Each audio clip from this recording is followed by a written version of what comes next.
Hello friends, parents two serial இனி வரப்போகிற எபிசோட்ஸ்க்கான review தான் பார்க்க போகிறோம். அடுத்தடுத்த சுவாரஸ்யங்களை தெரிஞ்சுக்கிறதுக்கு இந்த வீடியோவை ஸ்கிப் பண்ணாம கடைசி வரைக்கும் பாருங்கள்.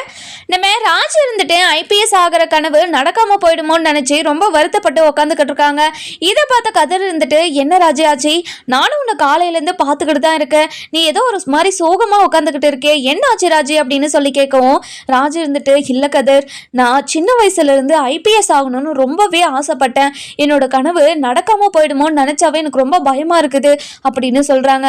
இங்க பாரு ராஜி, அப்படியெல்லாம் ஒன்றும் இல்லை, நீ உன்னோட கனவுக்காக ஏதாவது ஒரு முயற்சி பண்ணியிருக்கியா, நீயா ஏதாவது ஒரு ஸ்டெப்பை எடுத்து வச்சிருக்கியா? இல்லை இல்லை, நீயா எல்லாத்தையுமே பண்ணு, கண்டிப்பா முயற்சி பண்ணா நடக்காதது எதுவுமே கிடையாது, நீ முயற்சி பண்ணுனா வாழ்க்கையில நீ நினைச்சது எல்லாமே நடக்கும், நீ கவலையே படாத அப்படின்னு ராஜியை மோட்டிவேட் பண்ணவும், ராஜிக்கு அப்பதான் புதிய எனர்ஜி வர மாதிரி, இங்க பாரு கதிர், கண்டிப்பா என்னோட ஆம்பிஷனுக்காக நான் உழைப்பேன் அப்படின்னு சொல்லி சொல்றாங்க. இன்னொரு பக்கம் பார்த்தீங்கன்னா, நம்ம மயில இருந்துட்டு சரவணன் நினைச்சு ரொம்பவே ஃபீல் பண்ணிக்கிட்டு இருக்காங்க.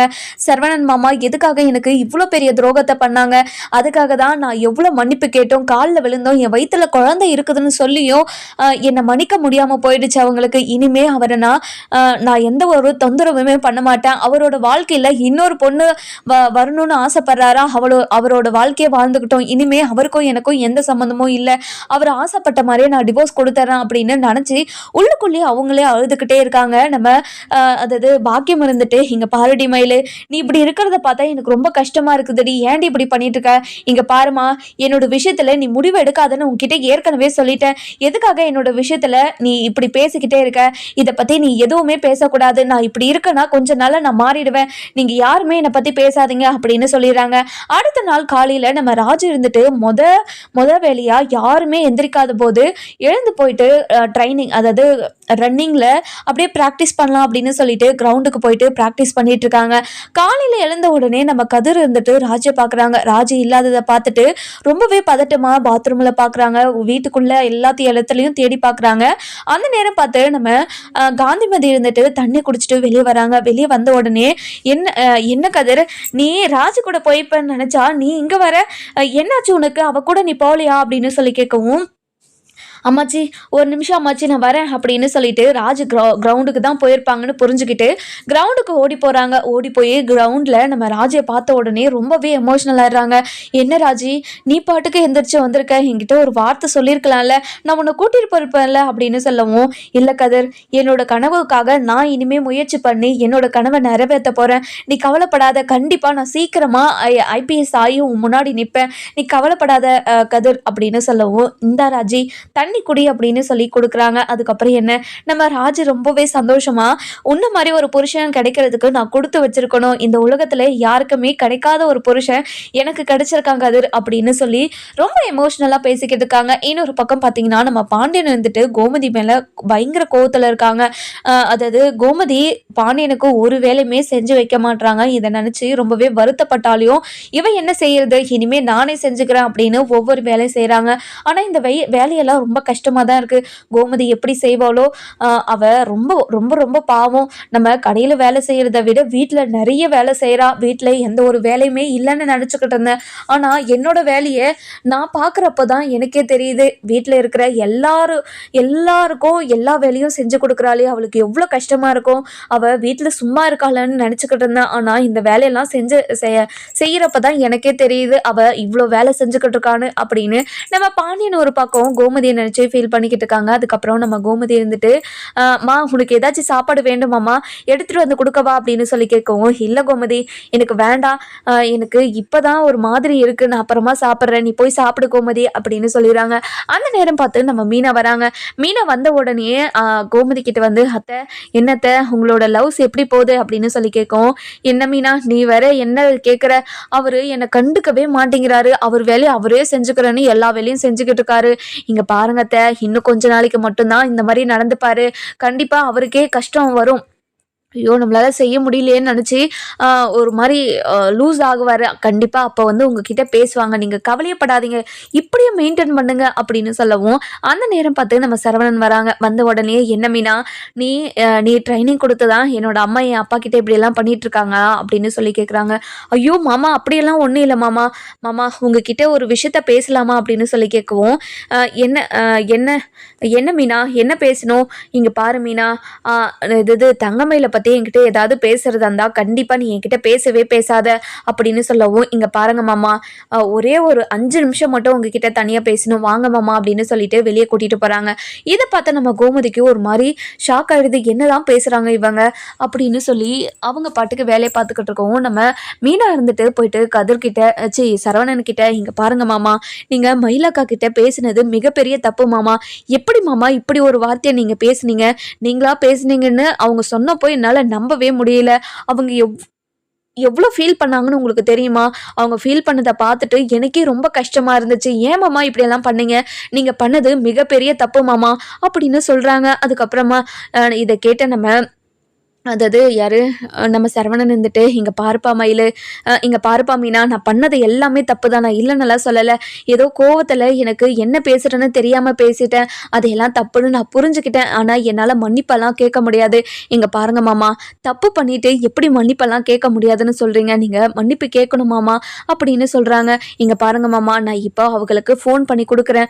நீங்க அவங்க கிட்ட நீங்க மன்னிப்பு கேட்டு தான் ஆகணும்." "சரி மீனா, நீ இவ்ளோ சொல்ற, நான் கண்டிப்பா கேட்குறேன்" அப்படின்னு சொல்லிட்டு நம்ம மீனா இருந்துட்டு மயிலுக்கு கால் பண்ணி சரவணன் கிட்ட பேச வைக்கிறாங்க. நம்ம மயில் இருந்துட்டு ஃபோன் எடுத்த உடனே, "சொல்லு மீனா" அப்படின்னு சொல்லி கேட்கவும், இல்லக்கா சரவணன் மாமா உங்ககிட்ட மன்னிப்பு கேட்கணும்னு சொன்னாரு. அவர் ஏதோ கோவத்துல சொல்லிட்டாராம் அப்படின்னு சொல்லவும், "இங்க பாரு மீனா, நான் யார்கிட்டயும் பேச விரும்பல மீனா. அவரு வேற வாழ்க்கைய இப்போ தொடங்க ஆரம்பிச்சுட்டாரு. அவருக்கு இன்னொரு பொண்ணு இருக்கு மீனா. நான்லாம் யாரு அவருக்கு? அதாவது இவ்ளோ நடந்தும், அதாவது என்னோட வயித்துல குழந்தை இருக்குன்னு தெரிஞ்சும் நான் கால்ல விழுந்து கெஞ்சோம் எதுக்காக மன்னிக்காம இருக்காருன்னா, அவருக்கு இன்னொரு பொண்ண புடிச்சிருக்கு மீனா. அதனால தான் என்ன மன்னிக்காம இருக்காரு. இனிமே அவரோட லைஃப்ல நான் எப்பவுமே வரமாட்டேன். அவரு சந்தோஷத்துல நான் குறுக்கவே நிக்க மாட்டேன். நானும் சரி, என்னோட குழந்தையும் சரி, இனிமே அப்பா இல்லாம நாங்க வாழ்ந்துக்கிறோம். நீ அவரு என்கிட்ட மன்னிப்பு கேட்கணும்னு அவசியமே கிடையாது அப்படின்னு சொல்லிறாங்க. இத கேட்ட நம்ம சரவணன் இருந்துட்டு ரொம்பவே எமோஷனலா ஒரு மாரி ஷாக் ஆயிடுறாரு. அதுக்கப்புறம் என்ன, நம்ம மீனா இருந்துட்டு, "அக்கா என்ன சொல்றீங்கக்கா? அவரு இன்னொரு பொண்ணு கூட இருக்காரா?" "ஆமா மீனா. அவரு அதாவது நேத்து ஈவினிங் நான் கடைக்கு போறேன்னு உன்கிட்ட சொன்னேன்ல. அப்போ ஒரு பேக்கரியில உட்காந்து அவங்க 2 பேரும் பேசிக்கிட்டு இருந்தாங்க. ஒரு பொண்ணும் மாமாவும். அதுவும் கை போட்டு கைய தொட்டு தொட்டு வேற பேசிக்கிட்டு இருந்தாங்க. அதனால தான் என்கிட்ட என்ன மன்னிக்கிறதுக்கு அவ்ளோ யோசிக்கிறாருன்னு நெனைக்கிறேன் மீனா. இனிமே என்னோட லைஃப்ல அவரு தேவையே கிடையாதுன்னு உன்கிட்ட சொல்லிட்டேன்ல. இனிமே நான் அத பத்தி யோசிக்கிறதும் கிடையாது. இனிமே நான் உண்டு. என்னோட சந்தோஷம், என்னோட வாழ்க்கைக்கான அர்த்தமே என்னோட பொண்ணு தான், என்னோட குழந்தை தான் அப்படின்னு சொல்றாங்க. "அக்கா இல்ல மீனா, இனிமே நான் எதுவுமே பேச விரும்பல. நான் வைக்கிறேன் மீனா" அப்படின்னு சொல்லிட்டு ஃபோனை வச்சிடுறாங்க. இதை கேட்ட உடனே நம்ம மீனா இருந்துட்டு, "இங்க பாருங்க மாமா, அவங்க எவ்வளோ மனசு வலிச்சிருந்தா இப்படியெல்லாம் பேசுவாங்க. அதுவும் நீங்களும் உங்க ஃப்ரெண்டுன்னு சொன்னீங்களே, அவங்களும் போய் அடிக்கடிக்கு மீட் பண்ணி பேசுறீங்க. ஃப்ரெண்டுனா இப்படியா பேசுவீங்க, இப்படியா பண்ணுவீங்க, தொட்டு தொட்டா பேசுவீங்க. எனக்கு இதெல்லாம் சரின்னே படல மாமா. நீங்க பண்றது கொஞ்சம் கூட சரியில்ல. அவங்க தப்பு பண்ணிட்டாங்கன்னு சொல்லிக்கிட்டு இருந்தீங்கல்ல, அவங்கள விட நீங்க அதிகமா தப்பு பண்ணிக்கிட்டு இருக்கீங்க. அது உங்களுக்கு தெரிய மாட்டேங்குது. ஏன் தான் இப்படி பண்றீங்கன்னு எனக்கு சத்தியமா புரியல மாமா. இது எங்க போய் முடிய போதுன்னு எனக்கு தெரியல. நீங்க அவங்கள கல்யாணம் பண்ணிக்கிறதா வெறுப்பு இருந்தா கூட சொல்லிடுங்க. அக்கா மனசுல எந்த ஒரு ஆசையும் வளர்த்துக்காம அமைதியா இருப்பாங்க. அவங்களுக்கு ஏன் இப்படி ஒரு துரோகத்தை பண்ணீங்க நீங்க அப்படின்னு சொல்லவும், இதை கேட்ட உடனே நம்ம சரவணன் வந்துட்டு, மயிலு இங்க பாரு மீனா, நான் நான் சத்தியமா அவ என்னோட ஃப்ரெண்டு தான். என் மனசுலயும் சரி, அவளோட மனசுலயும் சரி, அப்படி ஒரு எண்ணமே இல்ல. ஏன் மீனா என்ன புரிஞ்சுக்கவே மாட்றீங்க? இங்க பாருங்க மாமா, நாங்க நான் உன்ன பு நாங்க நான் உங்கள புரிஞ்சுக்கிறத வேண்டிய அவசியமே கிடையாது. பார்க்குறவங்க உங்கள எப்படி பார்க்குறாங்கன்றதா தான் இருக்குது. நீங்க 2 பேரும் பழகுற விதம் அப்படிதான் இருக்குதுன்னு மயிலாக்கா சொல்லும்போது, எனக்கு எவ்வளோ கஷ்டமா இருக்குது தெரியுமா? இப்படி ஒரு கஷ்டத்த எந்த ஒரு பொண்ணுக்குமே வரவே கூடாது. அப்படி ஒரு கஷ்டத்த நீங்க அவங்களுக்கு குடுத்துட்டீங்க அப்படின்னு சொல்லிக்கிட்டு இருக்காங்க. இருக்காங்க. அந்த நேரம் பார்த்து நம்ம ராஜு வராங்க. ராஜு வந்த உடனே நம்ம மீனா இருந்துட்டு ராஜை பார்த்துட்டு, "என்ன ராஜி, இப்போல்லாம் உன்னை பார்க்கவே முடியறதில்ல, எங்கே போயிருந்த?" அப்படின்னு சொல்லவும், "கிரவுண்டுக்கு போயிருந்தேங்க்கா, ப்ராக்டிஸ் பண்ணிட்டு வரலான்னு. நீங்கள் எப்படி இருக்கீங்க, நல்லா இருக்கீங்களா? மாமா எப்படி இருக்காரு?" அப்படின்னு சொல்லி கேட்கவும், சரி, எல்லாருமே நல்லா இருக்காங்க ராஜி, நீ வா உள்ளே போய் பேசலாம்" அப்படின்னு சொல்லிட்டு உள்ளே கூட்டிகிட்டு போகிறாங்க. உள்ளே போன உடனேயே நம்ம அதாவது கோமதி இருந்துட்டு, "என்னடி மீனா, இங்கே வா மீனா" அப்படின்னு சொல்லி கூப்பிடுவோம். "அத்தை சொல்லுங்க அத்தை" அப்படின்னு சொல்லிட்டு போய் நிற்கிறாங்க. "இங்கே பாருடி, சரவணன்கிட்ட எதுக்காக தனியாக பேசணும்னு சொன்னேன், இங்கே பாருங்க அத்தை, ஒரு முக்கியமான விஷயத்த உங்ககிட்ட சொல்லலாம் தான் நினச்சேன். ஆனால் அது சொல்ல வேண்டிய சூழ்நிலையில் நான் இல்லை, அது சொல்ல வேண்டிய அவசியமும் எனக்கு இல்லை. அது தெரிய வேண்டிய நேரத்தில் எல்லாருக்கும் தெரிஞ்சால் போதும். இனிமே அது நடக்கிறது நல்லதுக்கே நினச்சி நான் எதுவுமே சொல்லாமல் அப்படியே இருக்கட்டும் அத்தை" அப்படின்னு சொல்லிடுறாங்க. "இங்கே பாருடி, நீ சொல்கிறது எனக்கு எதுவுமே புரிய மாட்டேங்குதுடி. இங்கே பாருங்க அத்தை, அது நடக்கும்போது உங்களுக்கே புரியும். சரி விடுங்க, ராஜி இப்போது ப்ராக்டிஸ்க்கு போயிட்டு வந்தாலாம், இப்போது உடனே கிளாஸ்க்கும் போயிடுவா, அவளை இப்போல்லாம் பார்க்கவே முடியறதில்ல அத்தை" அப்படின்னு சொல்கிறாங்க. "ஆமாடி, அவள் பாட்டுக்கு போகிறா, அவள் பாட்டுக்கு வரா, அவள் இஷ்டத்துக்கு இருக்காடி, நான் என்ன பண்ணட்டும், அவளை நானே பார்க்கறதில்லடி, நானும் வீட்டில் தான் இருக்கேன், ஆனால் அவளை பார்க்குறதே இல்லை தெரியுமா" அப்படின்னு சொல்லிக்கிட்டு இருக்காங்க. இதை கேட்ட நம்ம ராஜி இருந்துட்டு, "என்னத்தை இப்படியெல்லாம் பேசுகிறீங்க" அப்படின்னு நம்ம ராஜி சொல்லவும், சரிடி, நீ சீக்கிரமாக போலீஸ் ஆகி வந்து இந்த வீட்டில் ஒரு ஜீப்பை நிறுத்துவன் நம்புறேன்" அப்படின்னு சொல்கிறாங்க. "கண்டிப்பாக தான், நீங்கள் கவலையே படாதீங்க" அப்படின்னு சொல்கிறாங்க. அதுக்கப்புறம் என்ன, நம்ம ராஜி இருந்துட்டு நைட்டு பகலுன்னு பார்க்காம நிறைய படிக்கிறாங்க, ப்ராக்டிஸ் பண்ணுறாங்க, தூங்க மாட்றாங்க. ஒரு மாதிரி அதுக்குள்ளே அப்படியே ஆழமாக டீப்பாக போயிட்டாங்க. அதாவது ஐபிஎஸ் ஆகியே ஆகணும் அப்படின்னு ரொம்ப ரொம்ப ரொம்ப மோட்டிவேஷனோடு படிச்சுக்கிட்டு இருக்காங்க. ஒவ்வொரு நாளும் அப்படியே கடந்து போகுது. இப்படியே இப்போ பண்ணிக்கிட்டே இருக்கவும் இதை பார்த்து நம்ம கதிர் இருந்துட்டு, "என்ன ராஜி, நீ இப்படியெல்லாம் ப்ராக்டிஸ் பண்ணுறதையும் படிக்கிறதையும் பார்த்தா எனக்கு ரொம்ப கஷ்டமாக இருக்குது. நீ இவ்வளோ கஷ்டப்படணுமா அப்படின்னாலாம் யோசிக்கிறேன் தெரியுமா" அப்படின்னு சொல்லவும், "என்ன கதிர், நீ தான் என்கிட்ட சொன்ன, ஒரு விஷயம் உனக்கு கிடைக்கணும்னா நீ அதுக்கு எஃபெக்ட் போடணும், ஏதாவது ஒரு முயற்சி பண்ணணும்னு. என்னோட கனவுக்காக நான் தானே முயற்சி பண்ண முடியும், யாரும் எனக்காக வந்து முயற்சி பண்ண மாட்டாங்கல்ல. அதனால தான் கதிர் இப்படியெல்லாம் பண்ணிக்கிட்டு இருக்கேன். கண்டிப்பாக நான் ஐபிஎஸ் ஆகி உன் கண்ணு முன்னாடி வந்து நிற்பேன், நீ கவலையே படாத" அப்படின்னு சொல்கிறாங்க. அதுக்கப்புறம் என்ன, ஒவ்வொரு நாளும் படிச்சுக்கிட்டும் அதாவது ப்ராக்டிஸ்க்கும் அப்படியே கடந்து போய்கிட்டே இருக்கு. இதெல்லாம் பார்த்துக்கிட்டு இருந்தேன் நம்ம பாண்டியன் இருந்துட்டு, "இங்கே பாருப்பா ராஜி, ஒவ்வொரு நாளும் நீ கஷ்டப்படுறத பார்க்கறதுக்கு எங்களால் முடியலப்பா, நீ இவ்வளோ கஷ்டப்படுறத பார்த்தா கண்டிப்பாக போலீஸ் ஆகிடுவே போலியே" அப்படின்னு சொல்லவும், "ஆமாம் மாமா, கண்டிப்பாக போலீஸ் ஆகி உங்கள் கண்ணு முன்னாடி வந்து உங்களுக்கு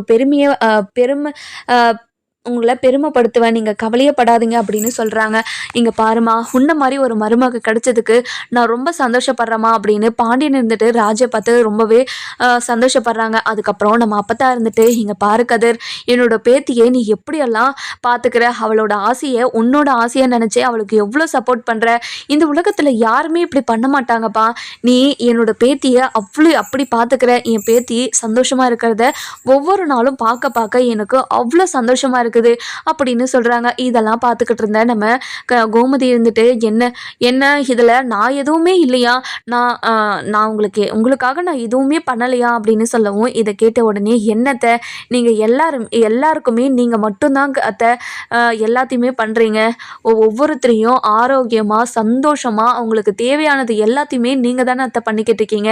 அப்படி இருக்கும்போது நீங்கள் எப்படி அத்தை எதுவுமே பண்ணாமல் அது மாதிரி இருக்க முடியும்? நான் உங்களை கண்டிப்பாக ஒரு ஐபிஎஸோட மாமியார்னு சொல்ல வைக்கிறேன், நீங்கள் கவலைப்படாதீங்க" அப்படின்னு சொல்லிக்கிட்டு இருக்காங்க. அதுக்கப்புறம் என்ன, ஐபிஎஸ் எக்ஸாமுக்கு இன்னும் 2 நாள் தான் இருக்குது, நான் சீக்கிரமாக படிக்கணும், நான் போகிறேன் அப்படின்னு சொல்லிட்டு படிக்க உட்காந்துடுறாங்க. அதுக்கப்புறம் நம்ம மீனா வராங்க. மீனா வந்த உடனே, "அத்தை, ராஜி எங்கத்தை, அவள் படிச்சுக்கிட்டு இருக்காடி, எக்ஸாம் இன்னும் 2 நாள் தான், அவளை டிஸ்டர்ப் எல்லாம் பண்ணாத" அப்படின்னு சொல்லிடுறாங்க. உள்ளே போன உடனே நம்ம ராஜியை பார்க்குறாங்க. ராஜி வெறித்தனமாக படிச்சுக்கிட்டு இருக்கிறத பார்த்துட்டு, சரி இந்த நேரத்தில் அவளை டிஸ்டர்ப் பண்ணக்கூடாது, அவள் படிக்கட்டும் அப்படின்னு சொல்லி விட்டுட்டு வந்துடுறாங்க.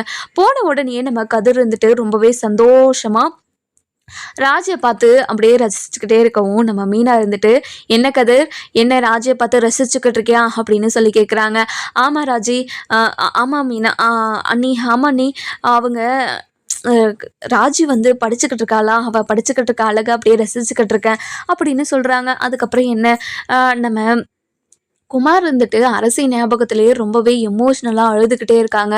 அப்புறம் வெளியே வந்து உக்காந்துக்கிட்டு இருக்காங்க. அப்படியே எதிர் வீட்டவே பார்த்துக்கிட்டு இருக்கவும் அந்த நேரம் பார்த்து நம்ம அப்பத்தா வெளியே வராங்க.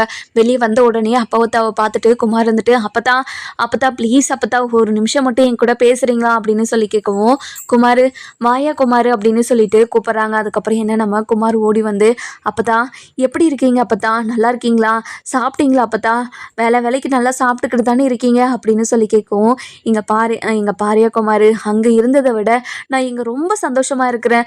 ஒவ்வொரு நாளும் ஒவ்வொரு சந்தோஷத்தையும் அவ்வளோ நிம்மதியாக இருக்குது மனசு. நான் ஒரு நாள் கூட மனசு வருத்தப்பட்டு இங்கே இருந்ததே கிடையாது. அவ்வளோ சந்தோஷமாக என்னை பார்த்துக்கிறாங்க. ஆனால் அங்கே இருந்தப்போ ஒவ்வொரு நாளும் ஒவ்வொரு பிரச்சனையை நினச்சி மனசில் வருத்தத்தோடு தான் போய் தூங்குவேன். ஆனால் இப்போது நான் எல்லா விஷயத்தையும் நினச்சி மனசு நிம்மதியோடு போய் தூங்குறேன். எனக்கு ரொம்ப சந்தோஷமாக தான் இருக்கேன். என்னை நினச்சி நீங்கள் அங்கே கவலைப்படாதீங்க. நான் இங்கே ரொம்ப சந்தோஷமாக தான் இருக்கேன். அது மட்டும் இல்லாமல் ராஜியை கதிர் எப்படியெல்லாம் பார்த்துக்கிறான் தெரியுமா? அதெல்லாம் பார்த்தாவே கண்ணுக்கு குளிர்ச்சியாக இருக்குது. இங்கே பாருங்க அத்தை, இங்கே பாருங்க அப்பத்தா, உங்ககிட்ட நான் ஒரு விஷயம் கேட்குறேன் அப்பத்தா, நீங்கள் எனக்காக இதை பண்ணுவீங்களா அப்படின்னு சொல்லி கேட்கவும் என்ன குமார் என்னன்னு சொல்லு குமார் அப்படின்னு சொல்லி கேட்குறாங்க. இங்கே பாருங்க அப்பத்தா, எனக்கு ராஜியை எப்படியாவது எனக்கு கல்யாணம் பண்ணி வச்சிருங்க அப்பத்தா. நான் அரசியை எப்படியாவது எனக்கு கல்யாணம் பண்ணி வச்சிருங்க அப்பத்தா. அரசி எனக்கு எப்படியாவது கல்யாணம் பண்ணி வச்சுட்டா நான் ராஜியை எப்படி பார்த்துக்கிறாங்களோ அதை விட அதிகமாக ராணி மாதிரி நான் தங்க தட்டில் வச்சு தாங்குவேன் அப்பத்தா. ப்ளீஸ் அப்பத்தா, அரசிக்கிட்ட எப்படியாவது பேசி என்னை கல்யாணம் பண்ணி வச்சிருங்க அப்பத்தா அப்படின்னு சொல்லிட்டு ரொம்பவே எமோஷ்னலாக பேசிக்கிட்டு இருக்கவும் இதெல்லாம் கேட்டுக்கிட்டு இருந்தேன். நம்ம அப்பத்தா இருந்துட்டு குமார் எதுக்காக குமார் இப்படிலாம் பேசிக்கிட்டு இருக்க, கொஞ்ச நேரம் அமைதியாக இரு குமார், இப்படிலாம் பேசாத, இப்படி பேசுறது யார் காதுலாவது விழுந்தா கண்டிப்பாக என்ன இதுக்காக தான் இந்த வீட்டுக்கு வந்தீங்களான்னு அப்படி ஒரு ட்ராக் போயிடும். அதெல்லாம் வேண்டாம், நான் நேரம் பார்த்து உங்ககிட்ட என்ன ஏதுன்னு சொல்கிறேன், நீ கவலைப்படாத அப்படின்னு சொல்கிறாங்க. இங்கே பாருக்குமாரு, உனக்கு ஒரு விஷயம் தெரியுமா? ராஜி இன்னும் 2 நாளில் ஐபிஎஸ் எக்ஸாம் எழுத போகிறான். கண்டிப்பாக அவள் பாஸ் ஆகிடுவா. அதுக்கு கதிர் எவ்வளோ ஹெல்ப் பண்ணிக்கிட்டு இருக்கான்னு தெரியுமா? ராஜி மட்டும் ஐபிஎஸ் ஆகிட்டானா கண்டிப்பாக உன்னோட அப்பனும் பெரியப்பனும் எங்கே போய் மூஞ்சை வச்சுப்பாங்களா அப்படின்னு சொல்லி கேட்கவும் இதை கேட்ட உடனே நம்ம குமாருக்கு ரொம்ப சந்தோஷம். என்ன அப்பதான் சொல்கிறீங்க? உண்மையாகவே என்னோட தங்கச்சி ஐபிஎஸ் ஆக போகிறாளா? எனக்கு அதை நினச்சாவே ரொம்ப சந்தோஷமாக இருக்குது அப்படின்னு சொல்லவும் சரி நீ போ, நான் அப்புறமா உங்ககிட்ட பேசுகிறேன் அப்படின்னு சொல்லிட்டு நம்ம குமாரை அனுப்பி வச்சுறாங்க. நம்ம குமார் இருந்துட்டு வீட்டுக்கு போன உடனே முத்துக்கிட்டேயும் மாருக்கிட்டேயும் ரொம்பவே சந்தோஷமா அம்மா பெரியம்மா இங்கே பாருங்க, உங்ககிட்ட ஒரு முக்கியமான விஷயம் பேசணும் அப்படின்னு சொல்லவும் நம்ம மாறி இருந்துட்டு என்னடா குமார், நம்ம ராஜி ஐபிஎஸ் எக்ஸாம் எழுத போகிறாளாம். இன்னும் 2 நாளில் எக்ஸாம் வருதான். அதுக்காக ரொம்ப நிறைய ப்ராக்டிஸ் பண்ணிக்கிட்டு இருக்காளாம். ராத்திரி பகலுன்னு பார்க்காம நிறைய படிச்சுக்கிட்டே இருக்காளாம் அப்படின்னு சொல்லவும் இதை கேட்ட உடனே நம்ம வடிவுக்கு ரொம்ப சந்தோஷமாக இருக்குது. அதுக்கப்புறம் நம்ம மாறி இருந்துட்டு வடிவுக்கிட்ட போயிட்டு இங்கே பாருங்கக்கா, ராஜி ஐபிஎஸ் ஆக போகிறாளாம். ஐபிஎஸ் ஆகி வந்து நின்றானா கண்டிப்பாக ரொம்ப சந்தோஷமாக இருக்கும்லக்கா அப்படின்னு சொல்லவும் ஆமாம் மாதிரி எனக்கு ரொம்ப நினச்சாவே எனக்கு அவ்வளோ சந்தோஷமாக இருக்குது. ரொம்ப சந்தோஷம். நீ குமார் என்கிட்ட ஒரு சந்தோஷமான விஷயத்த சொல்லியிருக்க, உனக்கு ஏதாச்சும் நான் பண்ணி கொடுக்குறேன் சரியா அப்படின்னு சொல்கிறாங்க. இதை கேட்ட உடனே நம்ம குமார் இருந்துட்டு ரொம்பவே சந்தோஷமாக அப்படியே ரொம்ப எமோஷ்னலாக அப்படியே அழுதுகிட்டே நம்ம மாறிக்கிட்டேம்மா, எனக்கு அரசியை கல்யாணம் பண்ணி வச்சா நானும் ராஜு மாதிரியே அரசியை பார்த்துப்பில்லம்மா, எனக்கு அரசியை கல்யாணம் பண்ணி வைக்கிறீங்களாம்மா அப்படின்னு சொல்லி கேட்கவும் இங்கே பாருக்குமார் இப்படியெல்லாம் பேசிக்கிட்டு இருக்காத, இதனால தான் அப்பத்தான் உன் பேச்சை கேட்டுட்டு இந்த கல்யாணத்தை நிறுத்தி அத்தை இந்த வீட்டை விட்டே போயிட்டாங்க. இப்போ என்னையும் வீட்டை விட்டு அனுப்பலான்னு பார்க்குறியா? நீ கொஞ்ச நேரம் அமைதியாக இரு அப்படின்னு சொல்லிடுறாங்க. அந்த நேரம் பார்த்து நம்ம முத்துவேலும் சக்திவேலும் கீழே வராங்க. கீழே வந்த உடனே நம்ம மாறி இருந்துட்டு என்னங்க உங்களுக்கு ஒரு விஷயம் தெரியுமாங்க அப்படின்னு சொல்லி கேட்கவும் என்னடி என்ன விஷயம் தெரியுமான்னு கேட்குற அப்படின்னு சொல்லி கேட்கவும் இங்க பாருங்க, நம்ம ராஜி இருக்கால, ராஜி அவ ஐபிஎஸ் எக்ஸாம் எழுத போறாளாம். நான் இன்னும் 2 நாள்ல எக்ஸாம் வரப்போதான். அந்த எக்ஸாம் எழுதிட்டா அவளுக்கு ஐபிஎஸ் போஸ்டிங் கிடைச்சிருமா அப்படின்னு சொல்றாங்கங்க. அப்படின்னு சொன்ன உடனே நம்ம முத்துவேல் மனசுல அவ்வளோ சந்தோஷம், அவ்வளோ எமோஷ்னல், ரொம்பவே சந்தோஷப்பட்டுக்கிட்டு இருக்காரு. அதுக்கப்புறம் என்ன நம்ம ராஜி இருந்துட்டு ரொம்பவே எமோஷ்னலாக அது ரொம்ப தீவிரமாக படிச்சுக்கிட்டே இருக்காங்க. அதுக்கப்புறம் நம்ம நம்ம மீனா இருந்துட்டு ரொம்பவே சந்தோஷமாக ராஜுக்கிட்ட வந்து, என்ன ராஜி எல்லாம் படித்து முடிச்சிட்டியா அப்படின்னு சொல்லி கேட்கவும், அக்கா எல்லாம் படிச்சுக்கிட்டே இருக்கேங்க்கா, நான் ப்ராக்டிஸும் பண்ணணும், என்ன பண்ணுறது நான் எந்த ப்ராக்டிஸையும் பண்ண முடியாமல் எப்படி நான் எழுத போகிறோன்னே தெரியல.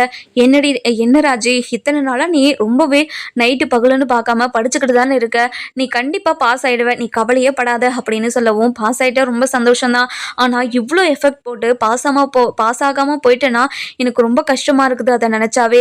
நீ எதுக்காக நெகட்டிவாக யோசிக்கிற, பாசிட்டிவாக யோசி, கண்டிப்பாக நீ இந்த எக்ஸாமில் பாஸ் ஆகிடுவேன்னு யோசி சரியா அப்படின்னு சொல்கிறாங்க.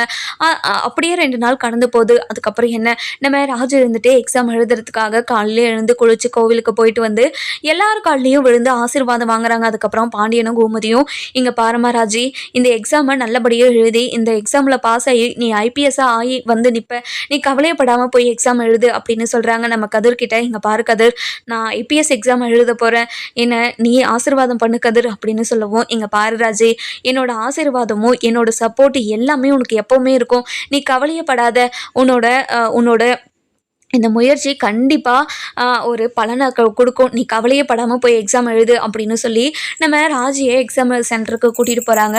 கூட்டிகிட்டு போய் நம்ம ராஜியையும் எக்ஸாம் எழுதுறதுக்காக விடுறாங்க.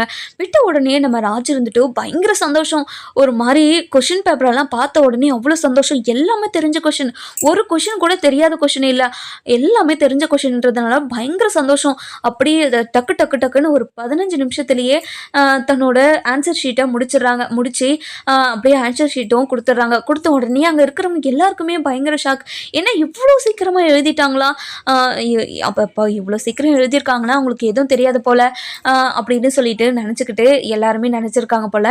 ஆனால் நம்ம ராஜி செம்ம சந்தோஷமாக ஒரு கொஷின் கூட விடாமல் எல்லாத்துக்குமே கரெக்டாக ஆன்சர் பண்ணி ரொம்ப சந்தோஷமாக வெளியே வராங்க. வெளியே வந்த உடனே நம்ம ராஜி இருந்துட்டு கதிர்கிட்ட ஓடி போய் கட்டி பிடிச்சிக்கிட்டு, கதிர் எக்ஸாம் சூப்பராக எழுதியிருக்கேன், ஒரு கொஷின் கூட எனக்கு தெரியாத கொஷினே கிடையாது தெரியுமா, எல்லா கொஷினுமே எனக்கு தெரியும், ரொம்ப சந்தோஷமாக இருக்குது கதிர், எனக்கு என்ன பண்ணுறதுனே தெரியல, என்னோட கால் தரையில் நிற்கவே தெரியுமா, எனக்கு அவ்வளோ சந்தோஷமாக இருக்குது, எனக்கு ஒரு மாதிரி ஷிவரிங்காக இருக்குது, இந்த சந்தோஷத்தை என்னால் எப்படி கொண்டாடுறதுனே தெரியல கதிர் அப்படின்னு பயங்கரமாக கட்டி பிடிச்சிக்கிட்டு ரொம்ப எமோஷ்னலாக அழுதுகிட்டே செல்லவும், ராஜி கொஞ்ச நேரம் இரு ராஜி, நீ எமோஷ்னல் ஆகாத அப்படின்னு இவர் ஒரு எமோஷ்னல் ஆகிட்டு ரொம்பவே சந்தோஷப்பட்டுக்கிட்டு இருக்காங்க. அதுக்கப்புறம் நம்ம ராஜும் கதிரும் ஸ்வீட்ஸ் எல்லாம் வாங்கிட்டு வீட்டுக்கு போகிறாங்க. வீட்டுக்கு போன உடனே நம்ம ராஜு இருந்துட்டு கோமதியை போய் கட்டி பிடிச்சிக்கிட்டு, அத்தை ரொம்ப சந்தோஷமாக இருக்குது அத்தை, எக்ஸாம் சூப்பராக எழுதியிருக்கேன், கண்டிப்பாக பாஸ் ஆகிடுவேன், யாருமே கவலையே பட வேண்டியதே இல்லை அப்படின்னு சொல்லிடுறாங்க. இதெல்லாம் கேட்டு நம்ம அப்போ தான் இருந்துட்டு, ராஜி இங்கே வா ராஜி அப்படின்னு சொல்லிட்டு கட்டி பிடிச்சிக்கிறாங்க. இங்கே பாரு ராஜி, உனக்கு இருக்க திறமைக்கும் கண்டிப்பாக உனக்கு நீ நினச்ச கனவை அடைஞ்சிருவ, நீ கவலையே படாத அப்படின்னு சொல்கிறாங்க. இதை கேட்ட உடனே நம்ம ராஜு இருந்துட்டு ரொம்பவே சந்தோஷமா ஒவ்வொருத்தரையும் நம்ம ராஜை பாராட்டுறத பார்த்து கதிர் இருந்துட்டு அப்படியே ஒரு மாதிரி அவ்வளோ சந்தோஷத்தில் இருக்காரு. நம்ம கதிர் இருந்துட்டு ராஜுக்கிட்ட போயிட்டு, ராஜி எனக்கு ரொம்ப சந்தோஷமாக இருக்குது ராஜி, இந்த ராஜி ஸ்வீட் சாப்பிடு அப்படின்னு சொல்கிறாங்க. அதுக்கப்புறம் நம்ம ராஜு இருந்துட்டு மீனாவுக்கு கால் பண்ணி விஷயத்தெல்லாம் சொல்கிறாங்க. சொன்ன உடனே மீனாவும் ரொம்ப சந்தோஷமாக, ராஜி நீ கவலைப்படாத, நான் இப்போவே ஓடி வந்துடுறேன் அப்படின்னு சொல்லிட்டு ரொம்ப சந்தோஷமாக ஓடி போகிறாங்க. ஓடி போயிட்டு நம்ம ராஜி முன்னாடி நின்று, ராஜி ரொம்ப சந்தோஷம் ராஜி அப்படின்னு சொல்லிட்டு ஹக் பண்ணிக்கிறாங்க.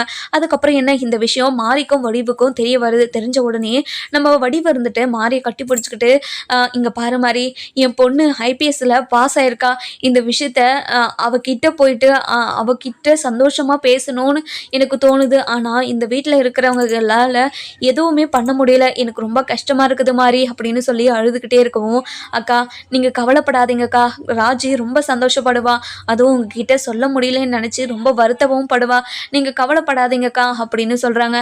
அந்த நேரம் பார்த்து நம்ம முத்துவேலும் சக்திவேலும் வரவும், இதை பார்த்து நம்ம முத்துவேலு இருந்துட்டு என்ன நடக்குதுங்க அப்படின்னு சொல்லி கேட்கவும், மாறி இருந்துட்டு இங்கே பாருங்கள், ராஜி எக்ஸாம் சூப்பராக எழுதியிருக்கலாம், கொஷின்ஸ் எல்லாம் அவளுக்கு தெரிஞ்ச மாதிரியே வந்துருச்சாங்க, கண்டிப்பாக இந்த ஐபிஎஸ் எக்ஸாமில் பாஸ் ஆகிடுவான்னு சொன்னால், அதனால தான் வடிவக்கா ரொம்பவே எமோஷ்னல் ஆகி ஒரு மாதிரி அழுதுடுச்சு அப்படின்னு சொல்கிறாங்க.